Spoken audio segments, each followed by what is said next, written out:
Hello everyone, commerce अध्ययन के इस वीडियो में हम डिस्कस करेंगे मैनेजमेंट अकाउंटिंग में important questions for you exam. तो वीडियो साथ इन तक बने रहिएगा ताकि हर एक पॉइंट अच्छे से क्लियर हो। आपको हर एक यूनिट वाइज बताऊंगी किस यूनिट में क्या चीज़ें इंपॉर्टेंट रोल प्ले करेंगी, तो प्लीज़ उन टॉपिक्स को ध्यान से पढ़िएगा आप, ठीक है। और मैनेजमेंट अकाउंटिंग की जो प्लेलिस्ट है आप उसको चेकआउट कर सकते हैं, वहाँ से आपको ज़्यादातर जो टॉपिक्स हैं वो कवर किए गए हैं, तो वो देखने को मिल जाएंगे। शुरू करते हैं इस वीडियो में, देखते हैं मैनेजमेंट अकाउंटिंग की अगर हम बात करें तो सबसे पहले तो मैनेजमेंट अकाउंटिंग का जो इंट्रोडक्शन होता है, उसकी मीनिंग, उसकी डेफिनेशन, उसकी इंपॉर्टेंस, है ना, ये सारी चीज़ें इंपॉर्टेंट रोल प्ले करेंगी। तो आपको मैनेजमेंट अकाउंटिंग के बारे में डिटेल में पढ़ के जाना। जो फर्स्ट यूनिट है थ्योरी पोर्शन है और आपको उसकी सारी थ्योरी डिटेल में पता होनी चाहिए कि क्या है, किस तरीके से वर्क करता है। तो उसमें आ जाता है आपका इंट्रोडक्शन, ठीक है, मैनेजमेंट अकाउंटिंग की मीनिंग, उसकी डेफिनेशंस अकॉर्डिंग टू राइटर्स, उसके बाद आपका ऑब्जेक्टिव्स, ठीक है, नेचर, क्या फंक्शन होता है मैनेजमेंट अकाउंटिंग का, and difference between management accounting and financial management, दोनों में क्या डिफरेंसेस है। एटलीस्ट अगर लॉन्ग क्वेश्चन पूछ रहा है तो 10 पॉइंट्स लिखने हैं, 2 मार्क्स के क्वेश्चन है तो आपको 4 पॉइंट्स लिखने हैं, ठीक है। तो कवर करेगा ही करेगा, ये लॉन्ग क्वेश्चंस भी बनते हैं, शॉर्ट क्वेश्चंस भी बनते हैं, तो आपको इसको अच्छे से पढ़ के जाना है। फर्स्ट यूनिट जो कि थ्योरी है और आपको अच्छे से आनी चाहिए। फिर आपका रोल ऑफ मैनेजमेंट अकाउंटेंट। अब मैनेजमेंट अकाउंटेंट जो होता है उनका क्या रोल होता है, उनकी क्या इंपॉर्टेंस होती है मैनेजमेंट अकाउंटिंग में, तो ये देख कर जाइएगा, ओके। फिर है managerial reporting and responsibility accounting. तो रिस्पॉन्सिबिलिटी अकाउंटिंग क्या होती है, इसका क्या इंपॉर्टेंट रोल होता है, ये चीज़ें आपको देख कर जानी है। साथ ही साथ मैनेजेरियल रिपोर्टिंग क्या होती है और इसका क्या इंपॉर्टेंस है मैनेजमेंट अकाउंटिंग में, ये चीज़ें आपको अच्छे से देखनी है, ठीक है। तो ये जो फर्स्ट यूनिट है थ्योरी पोर्शन है और बहुत ही इंपॉर्टेंट रोल प्ले करेगा, तो प्लीज़ देख कर जाइएगा। अगर आप managerial reporting, responsibility of accounting को अगर स्किप भी कर देते हैं तो आप प्लीज़ इतने टॉपिक्स को अच्छे से पढ़ कर जाइएगा फर्स्ट यूनिट के लिए, क्योंकि फर्स्ट यूनिट में यहाँ से तो पक्का एक क्वेश्चन, 2 क्वेश्चन तो बनने हैं लॉन्ग में और एक शॉर्ट में, ठीक है बच्चे। नेक्स्ट हम डिस्कस करते हैं यहाँ पे यूनिट सेकेंड को देखेंगे डिटेल में। देखिए यूनिट सेकेंड की अगर हम बात करें तो उसमें बजटिंग एंड बजटरी कंट्रोल आ जाता है, ठीक है। तो इसको बजटिंग एंड बजटरी कंट्रोल की बात करें तो इसमें थ्योरी इसकी आपको पता होनी चाहिए कि क्या होता है बजटिंग, बजटिंग कंट्रोल कितने होते हैं, बजट्स क्या होते हैं, उस कितने टाइप्स के होते हैं, ये सारी चीज़ें पता होनी चाहिए। And then preparation of different types of budgets, और डिफरेंट टाइप्स के जो बजट्स होते हैं वो कैसे प्रिपेयर होता है, जैसे कि कैश बजट कैसे बनता है ना, मास्टर बजट कैसे बनता है आपका, ये सारी चीज़ें आपको अच्छे से पता होनी चाहिए, ताकि अगर प्रैक्टिकल क्वेश्चंस आ रहे हैं तो आप उन बजट्स को इजीली प्रिपेयर कर पाएँ। तो इसके प्रैक्टिकल प्लस इसकी थ्योरी दोनों इंपॉर्टेंट है, ठीक है। फिर है variance analysis with budgeted figures. अब वेरिएंस एनालिसिस क्या करनी है, आपको बजटेड फिगर के साथ वेरिएंस को एनालाइज करना है कि क्या चेंजेस आ रहे हैं जो भी बजट में फिगर्स गिवन है उस उनमें, ठीक है। तो ये चीज़ें आनी चाहिए। देन है आपकी स्टैंडर्ड कॉस्टिंग। स्टैंडर्ड कॉस्टिंग क्या होती है, इसका मेजरमेंट कैसे करते हैं और क्या चीज़ें हैं जो यहाँ पे इंपॉर्टेंट रोल प्ले करेंगी, तो आपको ये देखकर डिटेल में जाना है।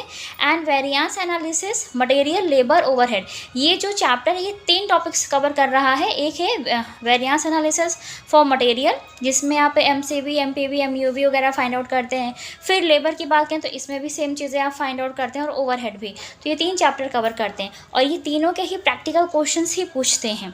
अगर हम बात करें सेकेंड यूनिट की तो इसकी तो थ्योरी भी इंपॉर्टेंट है और प्रैक्टिकल क्वेश्चंस कहाँ से आएंगे, जो बजट है, डिफरेंट टाइप्स के बजट्स को बनाने के लिए वो बोल सकते हैं, तो प्लीज़ प्रिपेयर करके जाइएगा अच्छे से, ठीक है। फिर अब वहाँ पर आप किस तरीके से मटेरियल वेरिएंसेस को फाइंड आउट करते हैं, लेबर वेरिएंस और ओवरहेड वेरिएंस को फाइंड आउट करते हैं, इसके भी प्रैक्टिकल क्वेश्चन पूछते हैं, तो इनके प्रैक्टिकल क्वेश्चन देख कर जाने। तो बजट वाला और ये जो वेरिएंस एनालिसिस वाला चैप्टर है इस यूनिट में बहुत इंपॉर्टेंट रोल प्ले करेगा, तो प्लीज़ इसे अच्छे से देख कर जाएगा, इसे स्किप मत करिएगा। बाकी आप अपने अकॉर्डिंग जो भी टॉपिक इसमें से स्किप करना चाहें आप वो स्किप कर सकते हैं, ठीक है। अदरवाइज तो आपको सब पढ़ना चाहिए, हर एक टॉपिक इंपॉर्टेंट है आपके शेड्यूल, जो भी आपका सिलेबस है उसके अकॉर्डिंग, क्योंकि कुछ भी पूछ सकते हैं वो। यूनिट थर्ड की अगर हम बात करें यहाँ पे बच्चा, तो यूनिट थर्ड में है आपका अकाउंटिंग फॉर मैनेजेरियल डिसीजंस। अब इसमें क्या क्या आ जाता है मैनेजेरियल डिसीजंस में, तो सबसे पहले तो सेलिंग प्राइस फिक्स करना आता है कि फिक्सेशन ऑफ जो सेलिंग प्राइस है वो कैसे होना है। फिर एक्सप्लोरिंग न्यू मार्केट को कैसे एक्सप्लोर करना है, उसके क्या इंपॉर्टेंस है, ये सारी चीज़ें। मेक और बाय, आपको कैसे चीज़ों को बनाना और कैसे उसको बेचना, ये सारी चीज़ें पता होनी चाहिए। प्रोडक्ट मिक्स क्या होता है, सेल्स मिक्स क्या होती है, ये सारी चीज़ें आपको पता होनी चाहिए, है ना। और उसके बाद है आपका operate and shut down etcetera, ठीक है। किस तरह से आप ऑपरेट करेंगे चीज़ों को, किस तरह से बंद करेंगे चीज़ों को, ये चीज़ें भी आपको पता होनी चाहिए। अब बात करते हैं absorption costing, marginal costing and standard costing.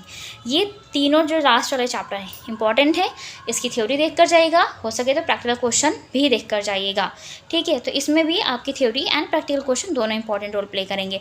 तो इसमें से अगर कोई एक टॉपिक आप मतलब स्किप करना चाहें तो कर सकते हैं, अदरवाइज सारे ही टॉपिक इंपॉर्टेंट है बच्चा, क्योंकि शॉर्ट नोट्स में प्रोडक्ट मिक्स भी पूछ सकते हैं, सेल्स मिक्स क्या होता है ये भी पूछ सकते हैं, न्यू मार्केट को एक्सप्लोर कैसे करते हैं ये भी पूछ सकते हैं आपसे, और ये लॉन्ग क्वेश्चन में भी किसी तरीके से क्वेश्चंस को पूछते हैं। तो लॉन्ग और शॉर्ट दोनों के लिए इंपॉर्टेंट है, ठीक है। सारी यूनिट्स से आते हैं, तो प्लीज़ सारी यूनिट्स के सारे टॉपिक्स को ज़रूर देख कर जाइएगा।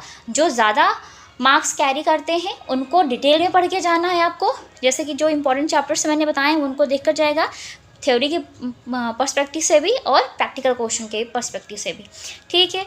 अब हम नेक्स्ट यूनिट की बात करते हैं, उसमें क्या इंपॉर्टेंट है, फोर्थ की बात कर लेते हैं। तो इसमें आता है analysis and interpretation of financial statements. Financial statement जो भी होता है उसको इंटरप्रेट करना, उसका एनालिसिस करना, एनालिसिस करने के बाद देखना कि फ्यूचर के लिए क्या चीज़ें वो बता रहा है, क्या इंटरप्रेट कर पा रहे हैं आप, ये सारी चीज़ें आपको अच्छे से पता होनी चाहिए।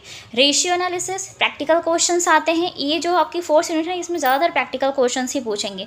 रेशियो एनालिसिस से वो प्रैक्टिकल क्वेश्चन पूछ सकते हैं, ठीक है। फाइनेंशियल स्टेटमेंट्स को प्रिपेयर करने के लिए वो बोल सकते हैं। फंड फ्लो एनालिसिस, तो जाहिर सी बात है जब आप फंड फ्लो एनालिसिस करेंगे तो अमाउंट्स और उनका फंड फ्लो का जो स्टेटमेंट है वो प्रिपेयर करना आपको आना चाहिए, है ना, तभी तो कर पाएंगे।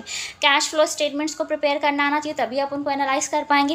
कंपैरेटिव एंड कॉमन साइज जो स्टेटमेंट्स होते हैं वो भी आपको प्रिपेयर करना आना चाहिए, ठीक है। और साथ ही साथ इसकी जो थ्योरीज है वो भी देख लीजिए, थ्योरी में भी पूछ लेते हैं कि कैश फ्लो स्टेटमेंट क्या होता है, फंड फ्लो स्टेटमेंट्स क्या होते हैं, comparative and common size statements क्या होते हैं, ठीक है।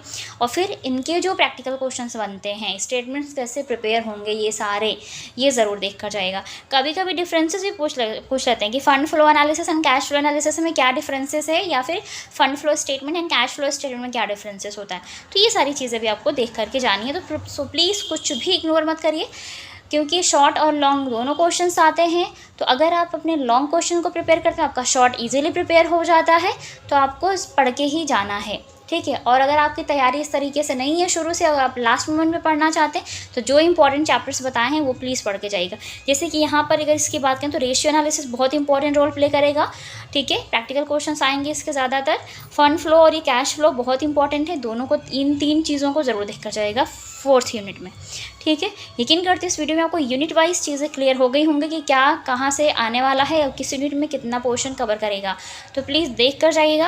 यकीन करती हूँ आप सभी का जो एग्ज़ाम होगा वो अच्छा होगा, और नेक्स्ट जो भी आपके सब्जेक्ट्स हैं उन पर भी ऐसे इंपॉर्टेंट क्वेश्चंस के और इंपॉर्टेंट टॉपिक्स के लिए वीडियो बनाकर आपके साथ रिप्रेजेंट करेंगे। सो आज की वीडियो में इतना ही, मिलते हैं नेक्स्ट वीडियो में, तब तक के लिए take care and thank you so much for watching this video.